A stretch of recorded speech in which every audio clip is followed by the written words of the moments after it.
Susan Combs joining us this morning. She is an author and president of Combs & Company, which is an insurance brokerage firm based in big old New York City. Let's talk about this book in front of us. It's also about slaying dragons. So how does that all tie in with Pancakes for Roger? So I had a wonderful father that mentored a lot and gave a lot of great life lessons. It all started with Major General Roger E. Combs. He served in the military for more than 39 years and had a close bond with his daughter, Susan. One day, towards the end of his life, he sat down at the table in the morning and told Susan he wanted pancakes, a moment she would never forget, reminding her of her father's perseverance and strength.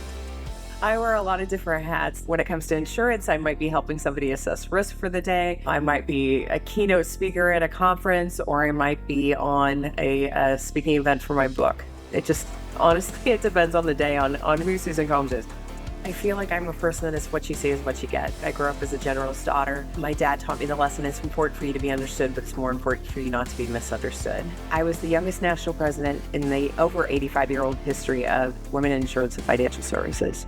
So that was something that I became national president when I was 35 years old. But it was something that I've always been a leader that has been willing to do things and get in the trenches. So that's how I got a lot of respect. I would say probably one of the best places I flourish as a speaker is going to be as keynotes where it's incorporating life lessons. I've been blessed to have so many great mentors that have helped me along the way.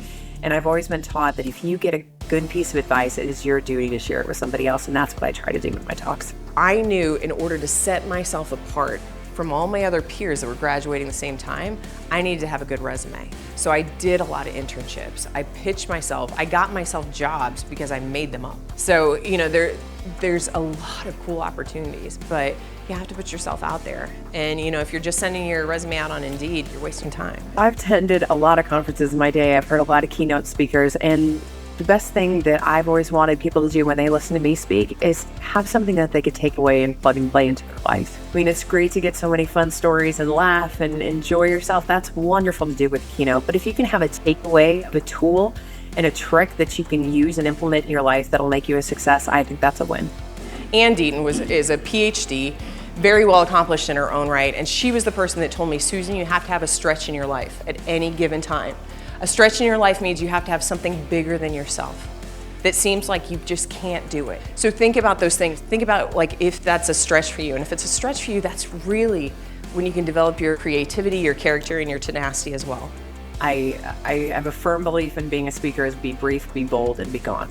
So make an impression, advise people properly, and then get off the stage. Have you ever looked at the definition of luck? Luck is success or failure apparently brought on by chance rather than one's own actions. I mean, did luck get you into the University of Missouri? Did luck get you this job? Did luck bring you in the door today?